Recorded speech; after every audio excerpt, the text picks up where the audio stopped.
And we are live. Do not adjust your set. I am not Chad Jensen. However, it's other way. This is Zack Kelberman, your football priest, and his sidekick, Scott Kennedy. Chad is under the weather, so he is not here today. I am pinch hitting and seeing if I can keep up with his lofty standards that he's set. Let me bring in our other Facebook group here real quick. Other two, we'll get a couple of check marks. Letting it breathe, baby. Yeah, and it's got to get that in there every pod. That's a naturally. huddle up tradition. I was going to say that's not my line. That's not my line. But we are live. We're good on the Huddle Up podcast. Again, my name is Scott Kennedy, your Broncos for breakfast host in the evening today. Pinch hitting for I like my cross sport references. Zack pinch hitting for Chad, who's under the weather today, and in with my friend Zack Kelberman. And Zack, how are you doing this evening, my friend?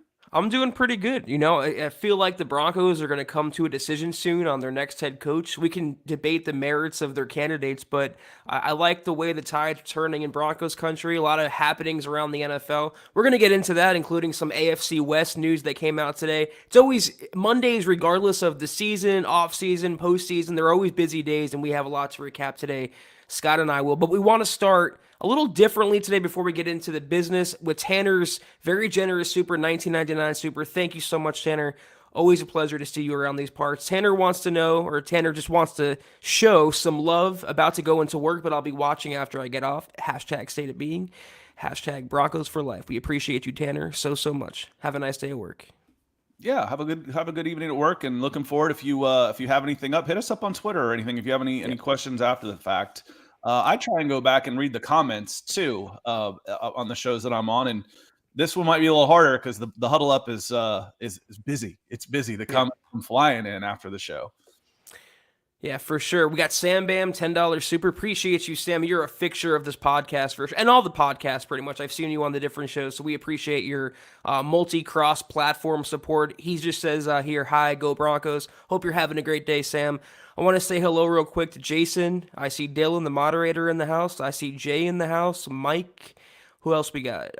Shanav? Shanav? Looks like a new name to me, Zack. New name. Welcome, Shanav. I hope I'm not butchering your name too badly. We got Beto Garcia. We got John Sandoval.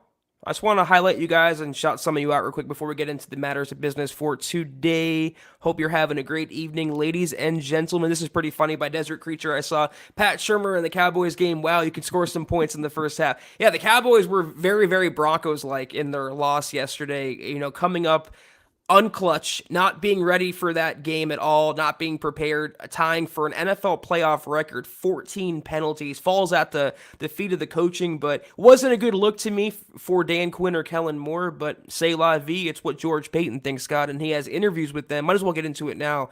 Interviews with them scheduled for tomorrow, Tuesday. Yeah, I feel the same way that I've said this morning, but we've got a new crowd, so apologies if you're on round two, but I said the same thing, that you kind of have your mind made up that you want these guys before any one game. The same way I said there's no way Vic Fangio comes back. I don't care what happens in the Kansas City Chiefs game. If George Payton is hinging his decision based on one game at the end of a 17-game season, then he's not real bright. He is bright, and that decision was already made. So, yes, I get it. It wasn't the best display for Kellen Moore, for Dan Quinn.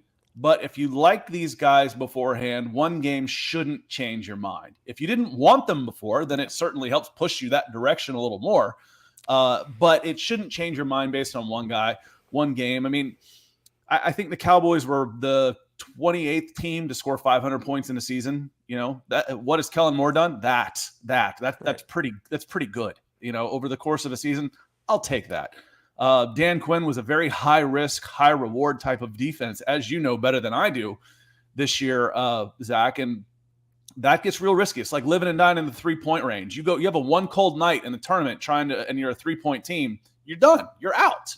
You better be able to go into the post and get easy baskets. So a lot of people are sack dancing on the Cowboys are out and America's team is gone. Yeah, I can't be hypocritical because after the Broncos Cowboys game, when everyone was kind of dumping on Kellen Moore for not being this, brainchild, this big brain offensive coordinator, I said, well, judge him on his whole body of work, not just one game. I got to say the same about Dan Quinn. I don't want him over an offensive candidate, be it Moore, be it Nathaniel Hackett, be it Brian Callahan, but you got to judge him by what he's done the entire season. You can argue he's not a head coach material. You can argue that he's more of a defensive assistant, a lot like Vic Fangio, but again, his players play hard for him. He has an aggressive scheme, and I think he can make the most out of this Denver defense.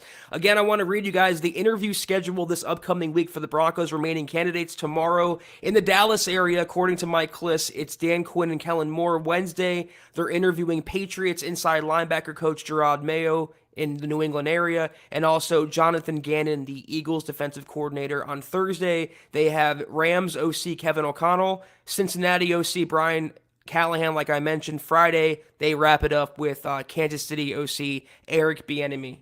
That's as of now. Things can still change.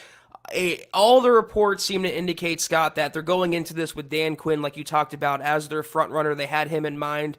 The ties to George Payton, going way back, his leadership, which Payton said was the number one quality they're looking for. It seems that Dan Quinn checks all his boxes. As long as he doesn't blow the interview, I'm just talking from my brain, not my heart right now. I feel like it's Dan Quinn's job to lose, and they can announce that decision as soon as Wednesday. So the interviews they have lined up for later in the week, they might not even matter when it all comes down to it. Well, and Jacob Foster's been terrific all month with stars and coming in with big stars tonight. So I want to say thank you to Jacob for the support you've shown the show. And I get to say it in person tonight. So thank you very much. I'm not convinced Dan Quinn's the right guy, and it has nothing to do with, like I said, I'm not into hot takes. I'm not going to look at one game and say, all right, mistakes happen. We're live on air. I'm going to say something stupid several times before this is over, and hopefully I'll learn from it and get better. Okay. I'm not sure that Dan Quinn necessarily is the right choice, but however, every single one of these coaching candidates to me has a big question mark next to their name. Yeah. It seems like the two leaders right now are Nathaniel Hackett and Dan Quinn. And for me, their personalities are very, very similar. And that's not an accident. That's not a coincidence. It's a total culture change in bringing in somebody that's going to come in and energize this franchise and energize these veteran players. That I do like about Dan Quinn for sure. I mean, he owns a room similar to Nathaniel Hackett. It's just that's on the defensive side. And I truly feel in his system and his scheme, he can get the most out of the Broncos' Pro Bowl caliber talent on defense. They will force more takeaways. They'll be more active. They'll change more games. They'll come up clutch when you need them. That's what Dan Quinn brings to the table. To me, he would have to nail the OC hire, whoever that may be, Mike McDaniel, maybe Mike Kafka, if they can lure him out of Kansas City somehow, or someone up and coming, maybe Luke Getsy for the OC spot. But speaking of OCs, Kellen Moore, it wasn't a good showing for him either. We talked about Dan Quinn yesterday. I feel like he got too cute. That's been Kellen Moore's big Achilles heel as a play caller. He out-schemes himself sometimes. He outthinks himself. Calling, which it was confirmed, a draw play with 11 seconds left, no timeouts, clock running. That wasn't on Dak Prescott. That wasn't on Mike McCarthy. That was a Kellen Moore play call, and that's a type of play call that loses you a game, and as you could see, that actually happened. So, again, not a good audition for two of the Broncos' big candidates, but might not matter when it's all said and done if Peyton loves Quinn, as they say. Let's roll this back to the Drew Lock. I don't remember who they were playing, honestly, but the Drew Lock, he came in and ran that option read and fumbled. And it was like, why are you even putting Drew Lock in that situation? You know, could Dak Prescott have gotten down sooner? Yeah. He could have. He could have gotten down sooner. Could Dak Prescott have handed the ball directly to the officiating person? Yeah, he could have. Don't put him in that situation. Don't make it so he's got to count his steps and count 6 seconds in his head on his way down and make sure he gets it right on 5 or 4 instead of 6. And that was not a good decision. Again, I'm not going to say, okay, we can't have this guy because he screwed that up. People are going to screw up. They're going to get better. But that was a bad decision. That was a bad coaching decision on how that game ended, without a doubt. If I'm looking at the team and I say, okay, where's the blame on this game for the Dallas Cowboys? I thought the defense did better than the offense did. Yeah, I agree. I think the offense got outcoached. So Kellen Moore, to me, got outcoached by Kyle Shanahan because, like you mentioned, they asked Dak to do too much, or they didn't put him in those situations for success. Well, they put Jimmy Garoppolo, the Niners did, in positions. They didn't ask him to win the game. They leaned on the running game. They had high percentage play calls, and they willed him to a victory. That was a major upset in my book. Not because I covered the Cowboys. I thought the Cowboys would win that game fairly handily, and they were taken to school by Kyle Shanahan, Mike McDaniel, and company. So, I agree with you. You judge a whole body of work, and Peyton may or may not have a predestined choice in mind to replace Vic Fangio. I just don't think it was a nail in anyone's coffin in the sense that that's the reason, that's the sole reason I'm going to hire you. That convinced me. That was the selling point. If anything, I think it worked against both of them. But I agree with you that Dallas's defense was a little stronger than the offense. Yeah, I mean, ironically, the person who may have helped them their stock the most is the one that didn't do anything, was sitting on a bye week. That's I don't necessarily want to see somebody to just go to the top by default. And Nathaniel Hackett again. I like Nathaniel Hackett's energy. I like it. It's just, to me, the two words I'm going to feel the most after this coaching hire is culture change. Instead of curmudgeon-y, arms folded, 2-word press conference. There we go. Hey, can you tell us a little about the offensive line? They were good. Do you think Teddy Bridgewater had could have hit that guy? Yeah, maybe. It's just suck it, John Harbaugh. It just could have been better. Miguel coming in with some stars. Appreciate you, Miguel. He says, "Sup, fellas? I'm with Zack. We need an offensive-minded coach." Scott made a good point on that because at least the offense would be stable as long as you have that offensive head coach. So one of the phrases that, one of the talking points with bringing in someone like Dan Quinn is that he has to nail the offensive coordinator. And I'm going to add on to that. Thanks, Miguel. It's not that he just has to nail the offensive coordinator, because if he does, he's going to lose them. So you could be rotating offensive coordinators every single year. So you don't just have to nail the offensive coordinator position. You're probably going to have to nail it again.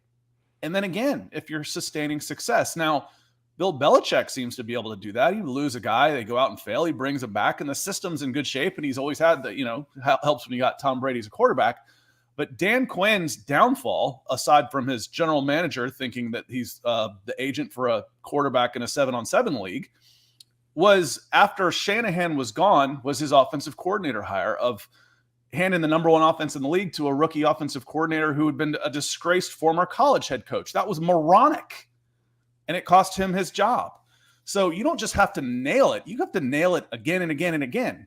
If you're not the one running that offense. Defense, I think, is easier to be. The old curmudgeon-y guys that want to be lifelong assistants, those are defensive guys. The offensive guys always want to move up the ladder. You can argue that the offensive coordinator hire would be more important than the head coach hire if they went with Dan Quinn. They have to get that right. The defense, I think, is good enough to run on autopilot with whatever coach or scheme. They have the talent and they have the overall skill level there. They don't have that on offense. They need someone to whip them and to make that mold of clay into something special. And there's only a few coaches out there I think are capable of that. I don't think, obviously, Dan Quinn's one of them, except or unless he gets that bright offensive mind, whoever it may be. I think I read somewhere on ESPN, it might have been Jeremy Fowler who reported it, that Quinn has already started filling out a staff. So he has some people in mind. We just don't know who that may be. You brought up a good point, though, Scott, about how Nathaniel Hackett's stock rose this weekend without having to do anything because he was on a bye. I really like, though, what the Bengals are doing or what they did to the Raiders, and Brian Callahan. That's an intriguing option. I wouldn't say I'd hire him over Hackett or maybe even over Dan Quinn, but that could be the sneaky dark horse here. He has an interview coming up later this week. If he blows George Payton away, he could be the guy that no one sees coming. And you know what? Considering I know it doesn't call plays in Cincinnati, but neither does Hackett in Green Bay. But what they can do for a quarterback, what they can do for the offense, how they mold that clay, their vision, their creative concepts, that's what the Broncos need. That's what they've long lacked. So I'm really indifferent. Whatever offensive mind they want to pluck from the pool, as long as it's an offensive mind. That's why I'm so reticent to go defense when you failed with VJ and you fail with Vic Fangio, and badly. Yeah, and again, it would be so much more. Dan Quinn is so much different than what Vic Fangio is, just polar opposite. It's like, yeah, they're both defensive coaches, but their personalities are so different that's really the only similarity, is that they're both defensive coaches. Again, culture change. George coming in with some stars. It's just a thank you for your insight to the team. Denver Broncos for life. MHS, the best pod ever. Well, we appreciate it. Thank you, George. Appreciate your support, George. We got a big time super from D-Dub right now. Big super. We need a different hand gesture, Scott, for supers as opposed to stars. We need like one hand. Well, the supers you can see. The supers you can see, so you can see how big it is. It comes in colors and everything. The Facebook does not show, so you have to watch Facebook over here and then bring them up, and I have to let you know, hey, it's stars, and it's not just stars. It's a stars like D-Dub is coming in with here. That's an amazing show of support. Thank you so much. He goes, giving some love to the cause, looking forward to this offseason, really optimistic for some new ownership. Pat Bolin's missing presence has been more noticeable as of late, in my opinion.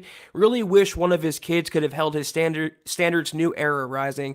You know, that's a good segue, and thank you so much again. That's such an amazing, gracious showing of support. We appreciate you so much. It's a good segue, Scott, because we have the Elway report to go over today for our audience. According to Mike Kliss, who I believe spoke with Elway or someone close to Elway, he is interested in being a part of an ownership group. Now, we don't know how serious he is. We don't know what he's putting up. We don't know how interested. We don't know who he's going in with, but that rumored Peyton Manning versus John Elway showdown, or, you know, I got called out on Twitter for saying it was versus, however you want to phrase it, one of those owners groups, the fight to control the Broncos, I think it's approaching. It's not going to be a Bolin kid who gets the franchise. It's looking like an outside seller right now. A deal could go down sometime this spring in the owners' meetings in March, or maybe even early summer. You and I, Scott, kind of share a brain. We're not too gung-ho about the ownership issues and this and that, so we're keeping it fairly surface level in terms of news, but that's the latest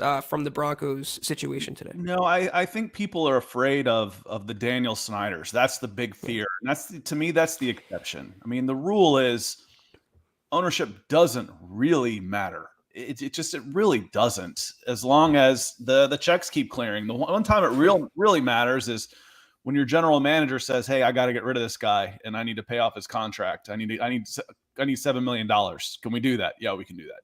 I got a chance to sign Aaron Rodgers, but he's going to need a new contract and we're going to have to sign him to a $20 million signing bonus. Can I dip in and get $20 million? Yeah, we can do that. That's when it matters. And other than that, I'm not too worried about it. One of the things that I saw on here a lot, though, Zach, one of the comments was people are a little afraid of Elway right now. You know, they're like, listen, Elway's been involved. We don't want Elway anymore. We've seen Elway, and we've seen the last 5 years. We don't like it. I don't have that worry. I think if he wanted to be involved in the day-to-day, he'd still be involved in the day-to-day. He wants to have the big title, and he wants to be heard when he speaks. And when he says owner next to it, he's going to have a microphone wherever he wants it. He doesn't need to be Jerry Jones and be involved in the day-to-day operations. Yeah, I definitely agree with that. And first of all, I want to give a shout out. He likes the beard, Sinji. Manscaped, baby. I promise you it works. I promise you. MHH promo code. Get that right now. Dave Glassman, can't you sign a coordinator to a multi-year contract? You can, but I'll get to you 1 second, Dave. I want to make one point piggybacking off what you said, Scott, and what Sam Bam's saying here about Jerry Jones. You know, that's been, I heard that too before I started covering the Cowboys, but when you get closer to them and you kind of understand how Jerry Jones operates, he's not as combative or intrusive or as heavy-handed as the narrative makes him out to be. He is very intelligent football-wise. He knows what he's talking about. He knows what he's doing. He wants to win above all else, but he threw support behind Mike McCarthy, and Stephen Jones did as well, and that's after a shocking playoff loss. They want to win a Super Bowl, and they're willing to do anything they can to make that happen, but they're not a toxic environment like I was almost going to say the R word, like a Washington football team with Daniel Snyder. They're not this poison to the NFL. So it's one thing to have someone who's a micromanager or a bombastic personality like Jerry Jones, but that whole trope about him is a little overblown. I agree with the Daniel Snyder, but I don't think the Broncos would devolve to that level. They don't have the history. They have a tradition of excellence. They have a tradition of winning. They're a proud franchise. Washington in the last 20, 30 years really hasn't been. I want the ownership situation to be put to rest so the fans can feel better about the direction of the team, because some a huge part of the fan base feels like the ownership will dictate the Broncos season, not necessarily George Payton, the coaching, the quarterbacking. Obviously, it's important to have that person at the very top of the pyramid, but who's directly under him, which the Broncos are sorting out right now, is just as important. And I think we'll get resolutions on all those fronts in the next few months. It's exciting. I think it's more important, honestly. As far as, the general manager, I think is the most important position in the NFL. And as far as the simplistic for Sam's comment here is, I don't want an owner GM. I think that's the scary part there is you feel like Jerry Jones is involved in all football operations. He is owner, GM, president, COO of the Dallas Cowboys. And it worked really, really well when he first started and, was able to make a trade and get a bounty of picks. And at the end of the beginning of the 90s, or I don't remember when the Herschel Walker trade was, but set them up for the next 10 years. But since then, it's been, we're going on 25 years now. I have to do the math. I'm older than I think I am. And I'm like, it's been a while since the Cowboys have been, relevant in a Super Bowl. I think it's been since the 90s, 95. if I'm not mistaken. So that's what can be a little scary. It's like, I don't want my owner involved in player personnel and all that stuff. I don't want that. And whether Jerry Jones is definitely a better football guy than Daniel Snyder, without a doubt. Yeah. Take all the other stuff out of there, without a doubt. I don't want my owner involved in that type of level either. You've got other things to do. Just make sure the money's coming in and we can go spend when we need it and hire the right football people. You know what's funny is Jerry Jones isn't even the key talent evaluator in Dallas. There's a lesser-known guy in the front office with the Cowboys named Will McClay, who they just signed to a fat extension, multi-year extension. He's the one that's discovering the Micah Parsons and the Trevon Diggs of the world, the CeeDee Lambs. He's the one constructing that roster. Jerry Jones and Stephen Jones are lightning rods, but Jerry behind the scenes is a humanitarian. He's a really good guy. He does a lot for the community, a lot for people. He knows what he's talking about, and he wants to win above all else. And like you said, just supply the money. It's like being a producer of a movie, not the director, but the producer. Just come up with the cash and let the underlings do their things. We kind of addressed this, but what Dave said, can't you sign a coordinator to a multi-year contract? What are your thoughts on that, Scott? You can, but a contract's not worth the paper it's written on if you want to get out of it. So the only ones that are held to contracts are the players. The coaches, you can sign into a 5-year. It just changes the compensation. If you're on a 5-year, $500,000 a year contract and you're under contract with the Dallas Cowboys, you're not going to hold Kellen Moore back by saying, hey, we want to hire you for this. There'll be some exchange of compensation. There might be a buyout of the contract or there's an out or whatever. But there isn't anybody in the world that has had to turn down a head coaching job in the NFL because of an existing contract. What's interesting is they signed Moore to an extension like in last January, when he was getting head coaching interest from the Eagles and Boise State. So if there's one guy they're going to pay more money to retain or pull out the stops for, I think it would be Dan Quinn and not Kellen Moore. But shifting gears just a bit to Christos, who asked, why haven't we had interest in Brian Flores? Good. I don't know if you can even say he's a good leader considering his baggage behind the scenes. He was clashing with the GM Chris Greer, and Chris Greer and George Payton go way back. They're really tight general managers. There's been some scuttlebutt regarding Brian Flores' coaching management, his, leadership, and that's the one non-negotiable quantity to George Payton. You have to be a leader of men, and that's maybe the one blight on Brian Flores' resume. They didn't schedule an interview. They have no interest. I think Flores is going to take that job in Houston anyway. So I think it's probably the personality is a little too similar to Vic Fangio and not a complete polar opposite to Vic Fangio. Right. Now, if you've got Nathaniel Hackett and all of his super positive energy and Dan Quinn and his, in brotherhood, we all fight together, coming out locked arms for 3 or 4 years and it doesn't work, then you're going to want a guy like Brian Flores come the second time around. But right now, you want somebody that's got they're looking for a different type of personality. And Chris came in with some stars earlier, so wanted to say thanks to Chris on this as we highlight this question. He says, why do we only hear the bad about Elway and not the good?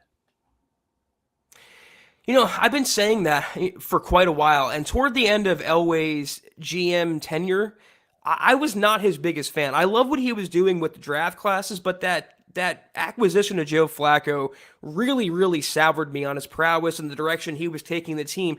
He kind of sort of took a chance and got it right on Drew Lock, but it was too little too late at that point. But people don't forget, the only reason the Broncos look like they have a foundation right now, George Paton deserves a ton of credit for this year, but the drafts he had in 2019, 2020, even somewhat of 2018, really got this organization. It should have been better. That's on coaching. That's on Elway as well. But he did a lot behind the scenes.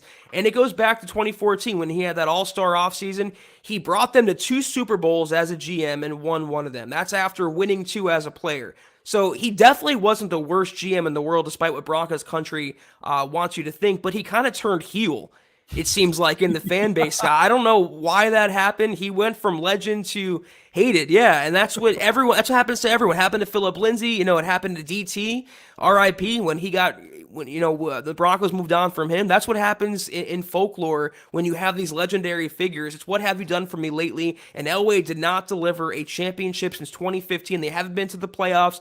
People hated his coaching acquisitions, which I agree, his quarterback acquisitions, which you can't really debate. And by the end of it, people were just sick of him. Go back to selling cars, John.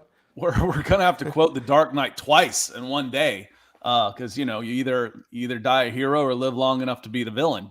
Yep. And right now, why do we only hear the bad about the Elway and not the good? Because you've had 6 years without playoffs. That's why. It's a down time right now. People are pissed. They're angry, and they're looking for someone to blame. And you're not, don't tell me about the nostalgia. I don't care about Peyton Manning right now. I don't care about 1998 and the Super Bowl. I don't care. Right now we stink and I'm pissed. That'll get better.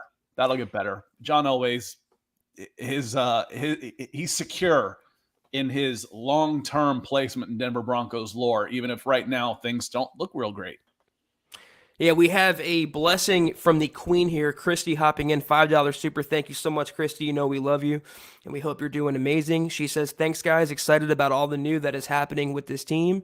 I think that's fingers crossed for the best, and I'm right there with you. It feels like the tide's turning, and I have full faith, Scott, that Peyton is going to pick the right head coach for the Broncos. Even if it's not the guy that I want, like Nathaniel Hackett or an offensive mind. If he goes with Dan Quinn, I'll rally behind that. I trust his judgment, and hopefully the Broncos, at this time next year, we're talking about a playoff game, not a coaching search. Well, and Christy, I feel like this is the first time I've gotten to say thank you, sort of in person, for all the support you give the show. Being on in the evenings, I don't feel like we've crossed paths yet. So thank you so much for everything that you do for Mile High Huddle. Certainly appreciate it. Love you, Christy. Thank you. We have another Super Scott from the Brainstorm, $4.99. Thank you so much. They want to know what will happen if the new head coach completes lock and he balls out next season. Will we give him a new contract? This is a slippery slope argument if I ever saw one, Scott. If a new coach comes in and develops Lock to the point, that would presuppose the Broncos don't acquire Rodgers, Wilson, et cetera, or draft a quarterback. A lot of dominoes would have to fall, I feel like, for Lock to get the starting job under any coaching staff. But let's play devil's advocate for 1 second. You would have to. I mean, you would have to. If he what's balls out though? Is that 4,000 yards and an 8-win season? Is it 4,000 yards and a 10-win season? Wild card, division. If you make the playoffs and Drew Lock looks like a quarterback reborn with a rookie coach, you re-sign him for sure. You don't break the market, reset the market, but you would have to bring him back. Agreed? Yeah, and I mean, I have to do the math on 17 games, but even 4,000 yards, 4,000 divided by 17, 4,000 yards these days is 235 yards a game. Baby steps. That's, yeah. So again, that's not even that much. To play devil's advocate, to really do that, to answer the question, yes. If he has a successful, really good, this is our guy, you absolutely re-sign him. You offer him a new contract without a doubt.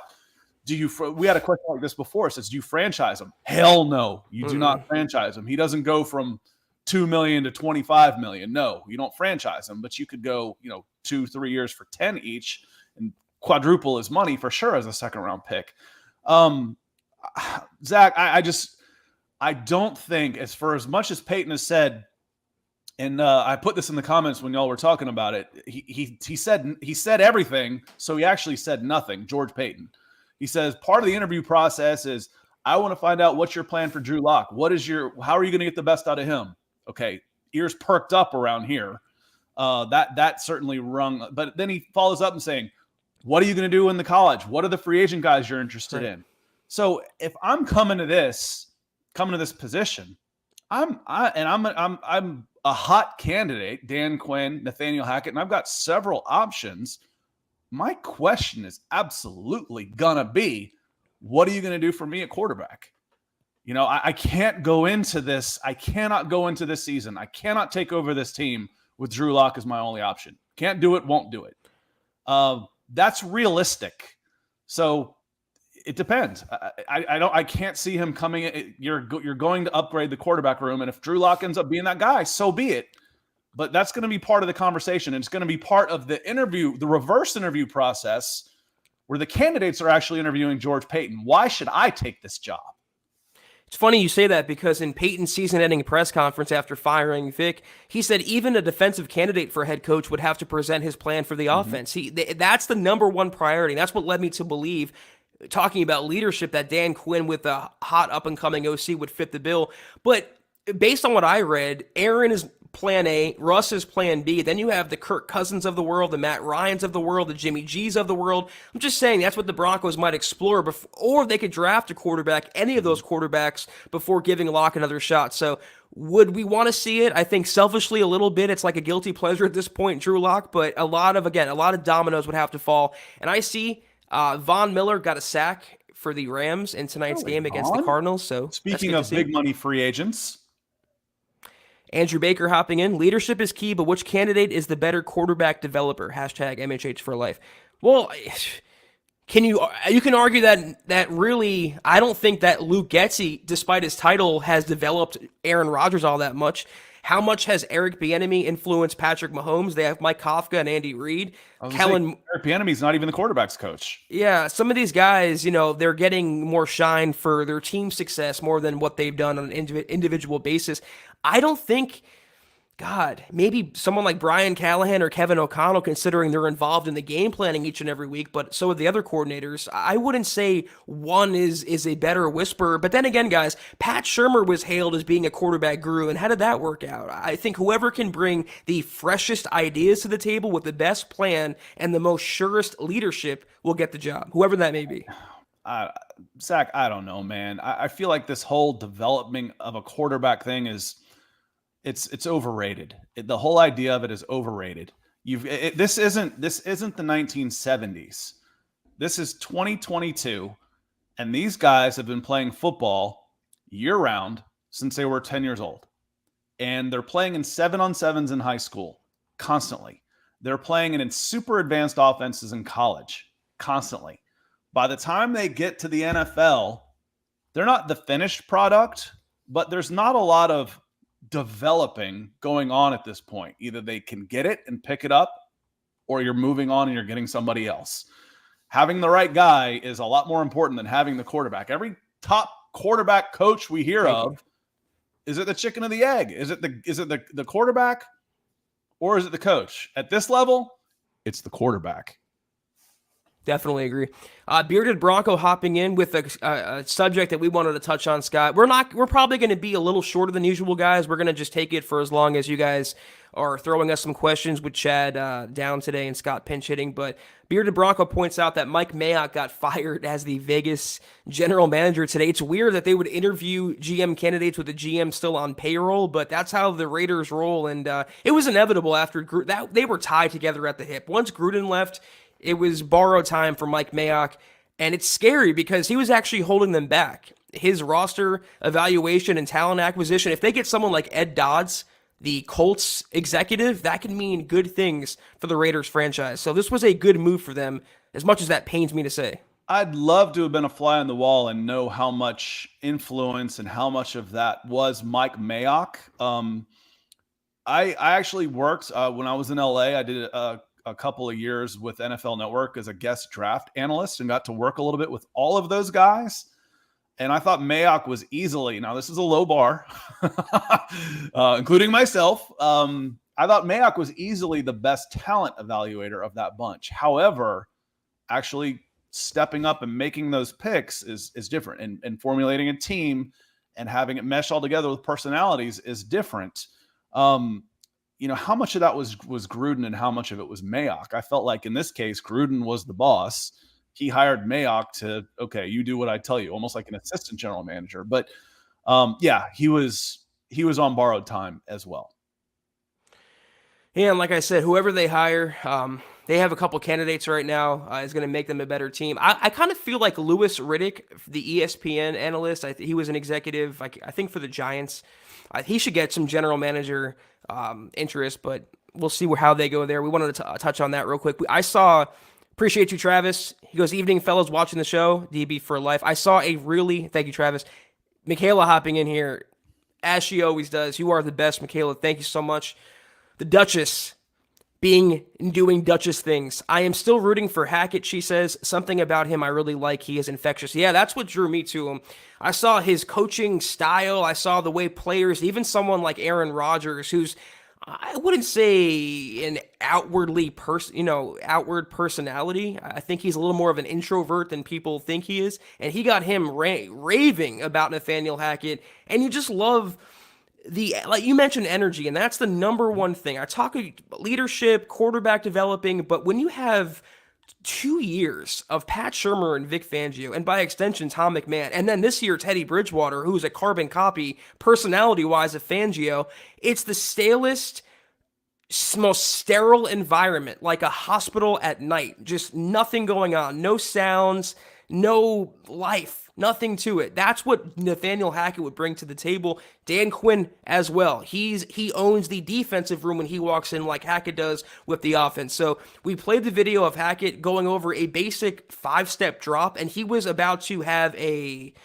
what's the word I'm looking for, Scott, excuse me. I was going to say climax, but we'll hop past that point because that's what he loves football. It was a Ted Lasso moment, Zach. Yes. It was, come over here. We're going to be over here. We're going to take it off, but we want to do this. And it was fun. My goodness. This is it brings football. him It's not physical. fun. We're doing something wrong. Physical pleasure to go over a 5-step drop. I want that guy who's reciting Step Brothers with his assistant coach. I want that guy coaching the Broncos. But if George Payton thinks Dan Quinn is the better choice, and with his leadership and energy and moxie, then I'll support that as well. But I'm with you, Michaela. I'm rooting for Hackett. And some team, if not the Broncos, would get a really good coach, I believe, if they hired him. And thank you so much, Michaela. Yeah. I feel like I have been able to say thank you to you in person, but just in case I hadn't, and we'll do so again, thank you so much for everything you do for the show. It certainly goes well received behind the scenes when I'm in the back, and this is my chance again to say thank you to all of you on the evening shows that I don't necessarily get to see all the time. So appreciate you having me, and love doing this with Zach. We have a good time. Yeah, I want to give Albert some love. He's a big, as goes back a long way, big time supporter of the program, the show, the brand. Albert Knoppers, appreciate you, bro. Hackett and Drew would be a good fit. That's the type of coach that would directly appeal to Locke's personality. And I'm not advocating to hire Nathaniel Hackett specifically for Drew Lock, but he's under contract. He might end up with a starting opportunity, and if you're going to have a coach developing him, that would be the guy. It's just a guy you connect with, not just on the field, but off the field. That's why Rich Scangarello was a much better mesh with Drew Lock. That's why he went 4-1. And that's why you can argue he's regressed under the wing of Pat Shurmur for 2 years. Someone like Mike McDaniel, too, though, if they hire Dan Quinn and you just any younger, brighter, more energetic mind to go along with someone like Locke who raps on the sideline, he's full of life, full of energy. Hackett and Drew would be a good time in Denver. They would have fun together. It would have been hard to find somebody that's a worse fit than what he had in Denver. Drew Lock may not have been anything more than he is somewhere else, but he certainly wasn't going to be the best version of himself under Fangio and Shurmur. That's for sure. Didn't take me long to figure that out. The one, Zach, I think I told you this behind the scenes. The one that got it for me was, I said I feel stupid sometimes talking about Fangio like he's a child, but he acts very childish sometimes. He's a decade and a half older than I am, and he acts like a kid. was the birthday thing. So, it's Teddy Bridgewater's birthday. Wish him a happy birthday. And someone goes, oh, yeah, it's Drew Lock's birthday, too. How about that? And Vic was like, yeah, I guess it is. Next. Dude, that's teenage girl stuff. Yeah. God, Lord. So Scott, I can't recall the last time I saw an NFL head coach so publicly and openly despise one of his quarterbacks. Yeah, I mean, we're not eye to eye on Drew Lock on a lot of things, but this one was pretty easy to see. You referenced our personalities. Dave goes, FYI, I was referencing that if I remember correctly. This was the second Zack and Scott show. Love the pairing of personalities. I think it's our third, if I remember correctly. I think so too. And it may become a little bit more of a regular thing. We'll have to talk to Chad about that, because I think it's okay with us if it's okay with y'all.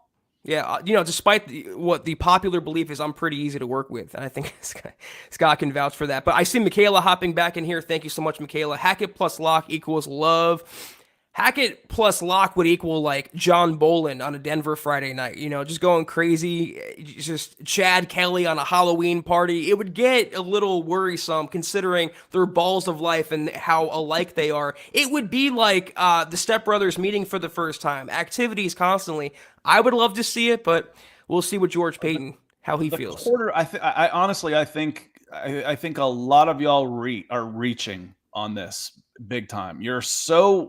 You've seen such bad quarterback play the last couple of years that, just watching these playoff teams, the offense and the quarterback play is just light years ahead. The winning playoff teams, it's just light years ahead. I just think Hackett's not coming in unless he's got a plan for a quarterback to come in and probably be the guy. I don't see it happen.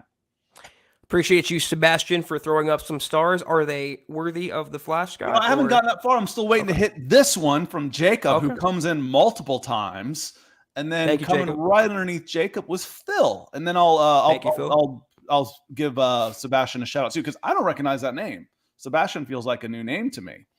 And Phil coming in says, "Thanks for a great show. I'm praying that Peyton isn't pulling an Elway.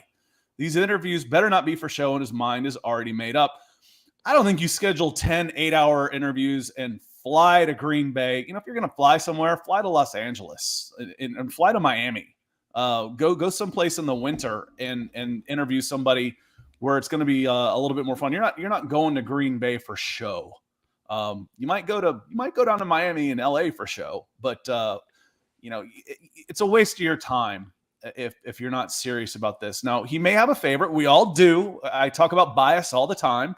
We all have our biases, and a previous relationship could bias that in this favor one way or another. But you try and recognize those biases and say, okay, I'm going to turn off the Dan Quinn switch, and now I'm going to pretend I don't have Dan Quinn as an option. I better go who's the guy? Who's the guy? Who's the one that's going to blow me away? I'm going to go make that search. You don't go on 10 8-hour interviews unless you're serious about taking a look at all these candidates. And I feel like if it was like Dan Quinn and 9 other Jonathan Gannons, it'd be obvious that Dan Quinn's his pick, but it's Dan Quinn and the brightest offensive minds around the NFL. I mean, he picked offensive coordinators from the best teams in the league. It's the best man for the job. So I believe he cast a wide net. He might, everyone is biased in some way, Scott. That's human. That's what makes us who we are. Exactly. It's undeniable. So if he has a proclivity toward Dan Quinn, then he might have that. But if someone comes in and wows George Payton, then that's going to be the man for the job. And I saw someone mention that Ellis was the one who impacted Elway's coaching search. It might be the case for when they wanted to bring back Mike Shanahan, but they went in that 2017 coaching search with one name in mind, regardless, and that was Vance. Elway wanted VJ. It didn't matter what how he interviewed, it didn't matter how Ellis stepped in, he wanted Vance. So at least we know that Peyton, based on what we know, is not swayed like that. I don't think there's a predestined choice in mind. The best candidate will get the gig. And Lawrence coming in with some stars saying, why is everything so secretive with Peyton? Why can't he be straightforward with fans? He says one thing and does another. Sorry, it's kind of a controversial question. I'm just curious. You're probably going to say what I'm going to say, so I'll let you have a stab at it. I don't think he's like that though. I think what he says, what he does. And it's only been 1 year of Peyton. This is the first. It's all a bunch of firsts. We saw the first season. We saw player acquisitions, his first draft, free agency. Now we're seeing his first coaching search. And so far, he wanted a leader, and the reports have indicated that Dan Quinn is his preferred option. So that would be following his words, actions. But he's not saying that because he's in competition with 31 other teams. I'm not going to go say, boy, we really want a running back in this class. Now the guy in front of me takes the running back that I wanted. It's misdirection. Part of being a general manager is talent acquisition through free agency, through draft, through coaching hires. It is playing your strong suit to the other agents on your team because you've got a budget to keep. And you might want to sign a guy to lower so you can go sign this other guy. Being a general manager is playing poker. It is absolutely being at a poker table. And coming out and telling everybody what you're going to do would be stupid. Yes. And he's not stupid.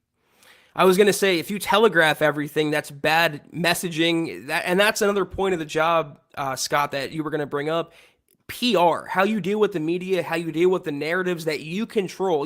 He who creates the news controls the news. And that's been George Payton's MO from day one in the building in Dove Valley. So it's GM speak. I think that's what we were going for there, Scott. We were going to say, you got to have to play the game. You have to finesse the public. You can't give away your secrets. He plays everything close to the vest, but I don't think he's intentionally deceitful. I don't think he's a liar. I don't think he's doing anything to spite the fan base or spite the media. I think he's doing what's best for the Broncos. That's all I can ask.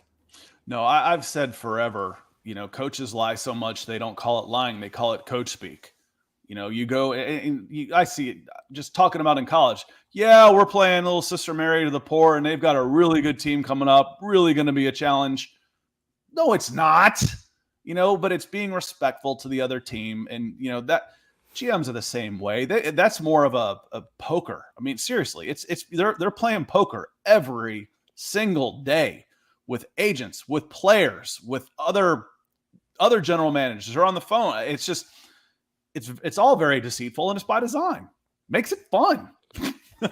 It's innocently deceitful, if that's a thing. That's what general managing is in the NFL. But we have Dennis hopping in, $2 super. Thank you so much, Dennis. He goes, wishing a quick recovery for Chad. Get well, friend. Very much appreciated, Dennis. We'll make sure he knows about that. I don't know if he's watching right now, but I'll be sure to let him know that you reached out with your showing of support, and I'm sure that'll make him happy. And I like shouting out the ladies of MHH. They carry the show, frankly. So Kathleen, thank you. Thank you very much. Scott can co-host any day. So we have another one for the Zack Scott ticket. Zack Scott 2024. I did see, look at the Queen. This is what you just mentioned. This is what you're talking about. That's what I'm talking about. The ladies of MHH carry this show. You are the best, Christy. Thank you so much. We love you so much. Keeping the lights on, guys. She says, I think Hackett is a good option. Maybe he can make something out of Drew.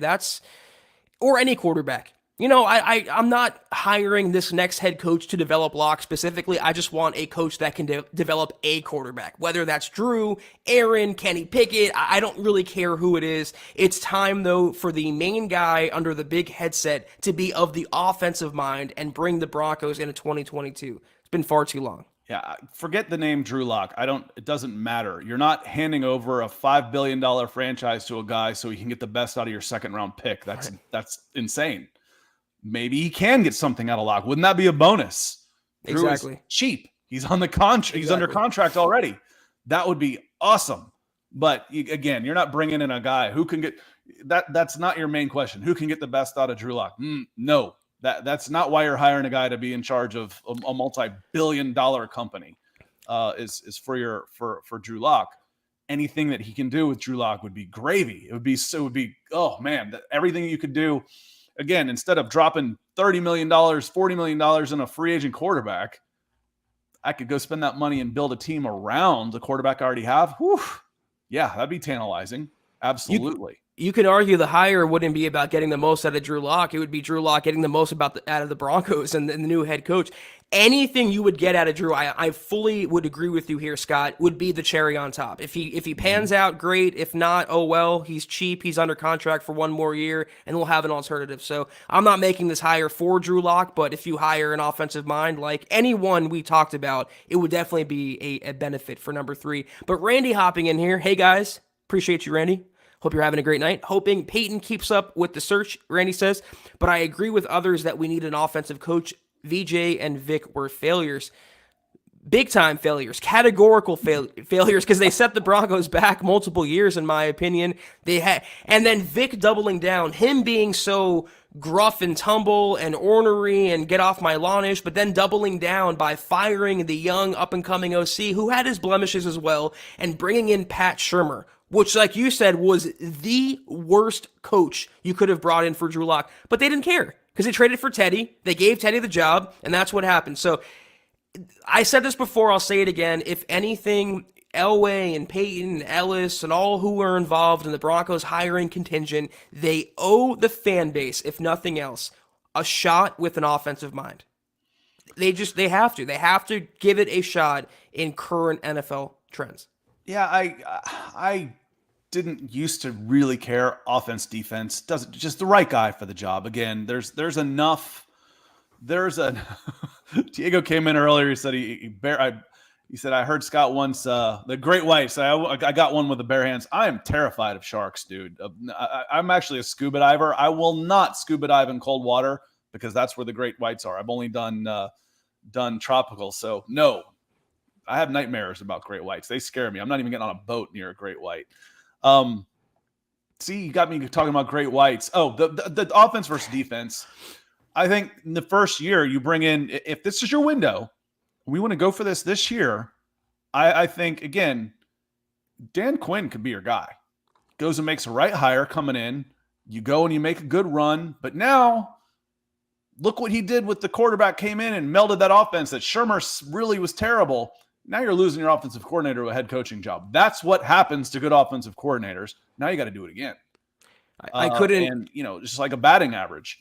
How often are you going to get the right guy on offense? And the disruption to the team and all that type of stuff can be problematic. So that's why I like the idea of an offensive guy. But if I think I've got the roster now and I can go get the quarterback now, I think Dan Quinn would be a great hire. If I'm more interested in, okay, we're looking to build this thing in 2-3 years, that might not be my guy. I couldn't help but picture Roadhouse in my head when I'm thinking about you kicking a great white in the face. It's a good movie, anyone who hasn't seen it. But Lawrence hopping in here. But be nice. Anyone want to roundhouse him in the face, but be nice. Roundhouse. Anyone want to guess how much Vikings we bring over this offseason? I'm going to say 2 more. I don't have off the top of my head like the Vikings free agents for 2022, but I know that Kirk Cousins, his future is up in the air after firing Spielman and Zimmer. That would be a big-time fallback. I don't think that George Paton is going to plumb those gallows for $45 million in a cap figure for Kirk Cousins. He would be, I believe, a massive upgrade over Teddy Bridgewater. It's not saying much. I think you would too, Scott, but $45 million, I'm paying Patrick Mahomes that, or maybe Aaron Rodgers in its prime. I'm not paying Kirk Cousins that money, so he would be the biggest guy, I think. His base salary is $35 million, because that's what you have to look at when you're talking about bringing somebody in. The cap hit is... The dead cap hit especially is what is it? How hard would it be to get away? How much is it going to hurt that team financially to pull him away? And Matt Ryan and Kirk Cousins are about equal on that. They're about $40 million. But Kirk Cousins' salary is $35 million next year. And his dead cap number is at 40, I believe. So if they get rid of him, they got a huge dead cap number. Now the Falcons have a huge dead cap number if they get rid of Matt Ryan, but his base salary is only 16. So if you're getting Matt Ryan from the Falcons, you say, yeah, we'll pick up the tab. Will we pay $16 million for Matt Ryan? Yeah, that's pretty good value for a team coming in. I don't know how I feel about that. Dan Quinn and Matt Ryan, potentially, it's just setting the Broncos back, I feel like. Is Kirk Cousins worth $35 million? Hell no. Is Matt Ryan worth 16? Yeah. So that's just, I'm not saying I want him and Dan Quinn and Matt Ryan. He is. Matt Ryan's worth $16 million. He's not worth the 40 that the Falcons are, on the hook for. All right. I'm scared of the dark. I'm scared of great whites. I don't know where you guys are getting this. I'm going to start calling you Scott Norris. You have your own legend growing. But I'm looking over the Vikings 2022 free agents real quick. Anthony Barr, outside linebacker. He doesn't do much for me. I feel like he's a 2-down player. Patrick Peterson, he's going to be too expensive. You have cornerbacks. Sheldon Richardson is maybe an interior pocket pusher, but you do have Draymond Jones and you signed Mike Purcell. I don't know how much Sheldon could bring to the table. Xavier Woods, pass at safety. They don't really have anyone to me looking over this, Everson Griffin, who I feel like is on the back nine of his career. I don't think Everson Griffin has problems beyond football right now. That's true. Yeah, that's a good point. Sean Mannion, quarterback pass. Players like Wayne Gallman pass, D.D. Westbrook. They don't really have anyone who jumps out to me. Tyler Conklin, the tight end. I thought Wayne Gallman was still with the Falcons. I don't know. He must have been trying to click something else. Zack did. Wayne Gallman is a running back. He's a backup running back. Played with the Giants in 2020. I've been doing this for quite a while, and I knew one of these days I'm going to hit the X in the tab when I'm going over to another tab, and it finally happened tonight. So I didn't mean to cut you off about Wayne Gallman. I thought he was still with the Giants, but he played with the Giants last year. Because he's from Grayson High School, which is a Georgia school not too far from me in Gwinnett County. So I've kept a close eye on him, and he ended up signing with the Falcons and played a little bit. I guess I don't remember him even being dismissed. He was kind of a meh guy with the Falcons, so I didn't even know he was up in Minnesota. You talk about the Vikings and Broncos.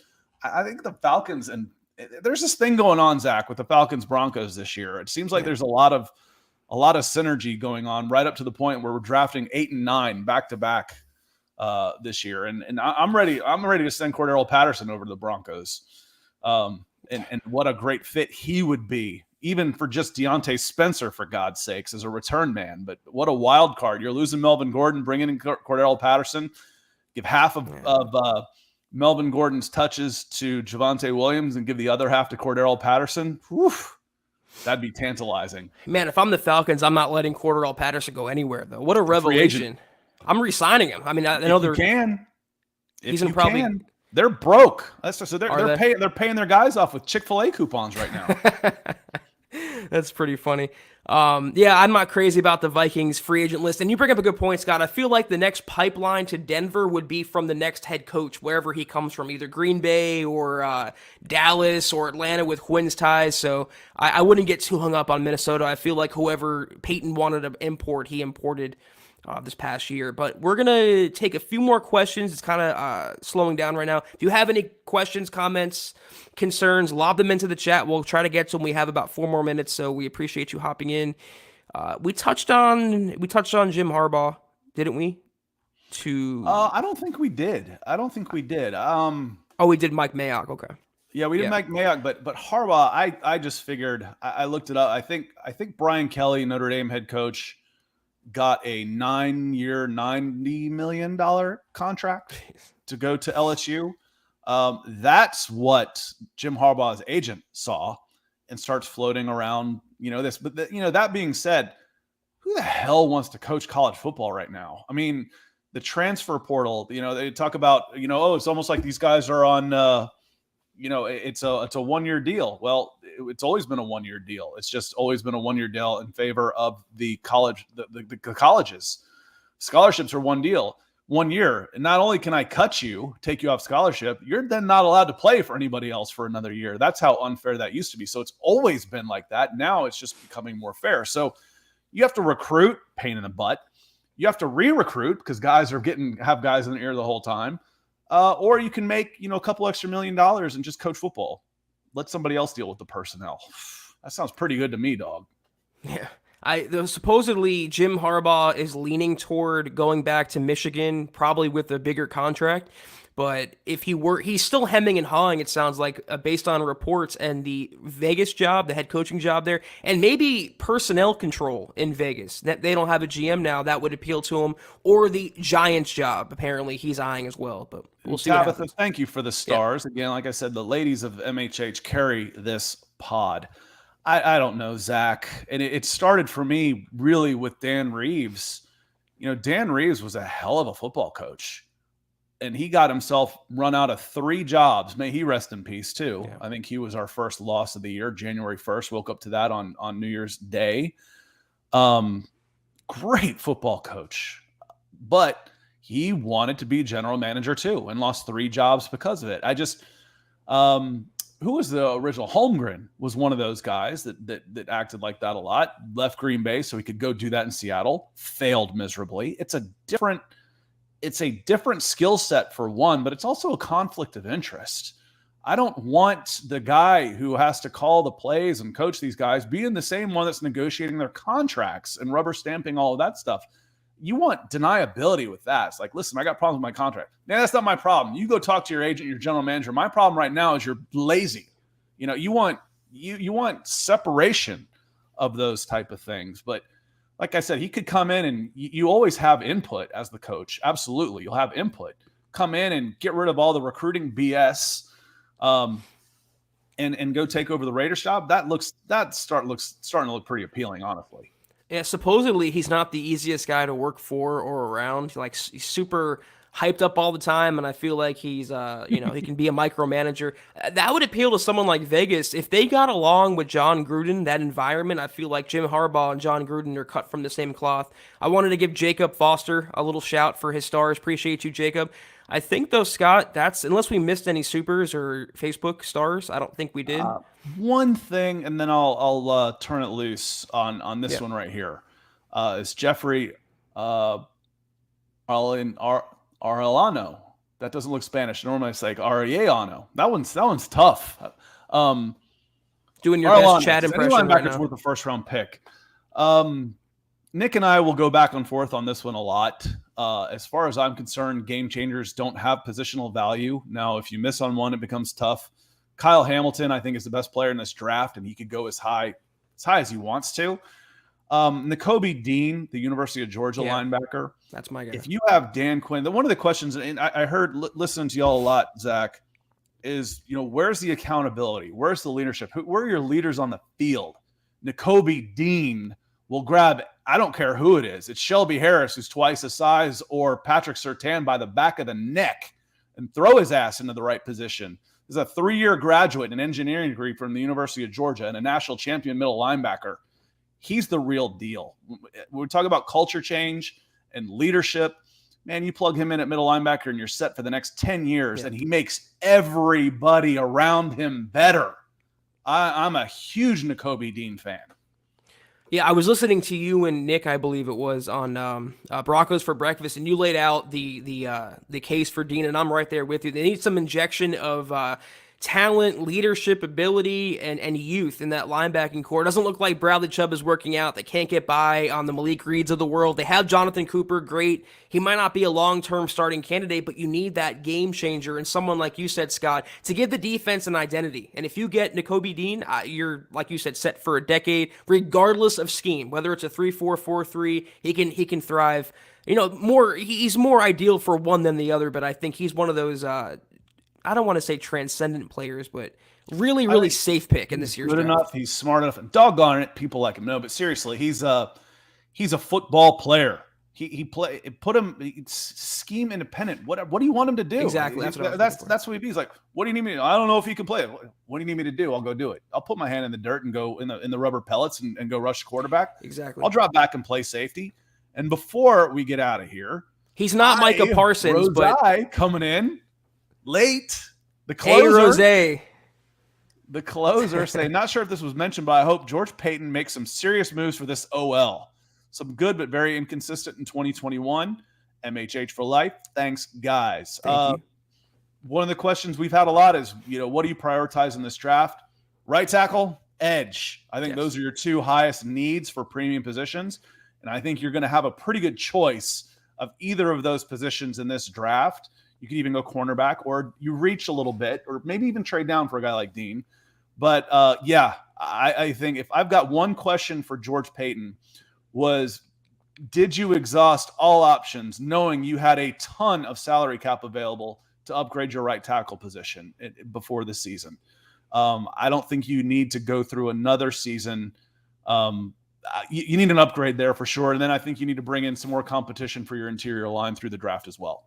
Yeah, I was going to say it might be a little too rich for the Broncos' blood, but they can upgrade left guard for sure. You can argue center as well, but if not an edge guy or a linebacker, I'm for sure. That's the comment I was going to make, Rose. You got to look at your right tackle. You can't keep plugging in the Jared Veldiers and the Bobby Massies of the world. You need a long-term guy you can develop and that'll be with you at a high level for 10 years or so. So yeah, if they don't go linebacker, I would definitely look for a right tackle if they could find one. I was going to make the point about Dean. He might not be on Micah Parsons' level, but like how you laid it out, whatever you need him to do, rush the passer, drop back in coverage, sideline to sideline, good leader on top of that. You can depend on him, just a lunch pail type of guy. I'd be very happy with that. There pick. aren't many guys on a physical level with Micah Parsons, but again, for me, it's what else is Dean going to do for you that Micah won't, as far as getting everybody pre-snap ready and being that leader on the field. Micah's a guy, plug and play and let him go. He's not the one I think you're turning towards for, hey, what do we do? And pointing out, and he's the one you hear about. Man, they were calling out plays before we ran them. That's Nakobe Dean. Like, he's running here, he's running here, he's running here. That's Nakobe Dean. So on that note, we say goodnight to Phil. He says, good show, guys. Best wishes for Chad, and have a good night. I think we're about ready to get out of here, Zach. Yep. Appreciate you hopping in with us guys tonight on a little bit of a substitute teacher kind of day with Scott filling in for Chad. Always love co-hosting with Scott. We make for a good pairing, I think, and a good show. But follow us on Twitter until we see you guys next, which will be Wednesday night, hopefully, with Chad back in the saddle if he's feeling up to it. At Huddle Up Pod, you can follow the main account on Twitter at Mile High Huddle. You can follow Scott on Twitter, as you can see, at Scout Kennedy. You can follow me on Twitter at Kelberman NFL.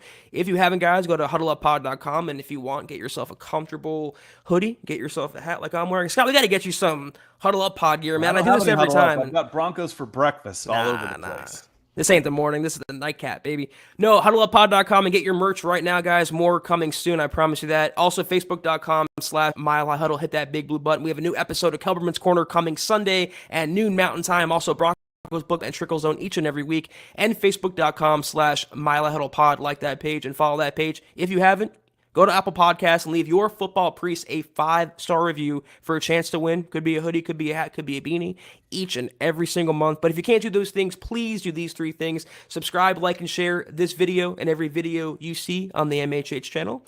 Helps us grow and reach more Broncos fans just like you. With that, Scott, any parting thoughts? Now, if you haven't seen enough of me today on the morning show and evening show, we'll be back tomorrow morning with Nick. Broncos for breakfast at 7:30 Mountain Time. Check it out, guys. Take care. And as always, go Broncos.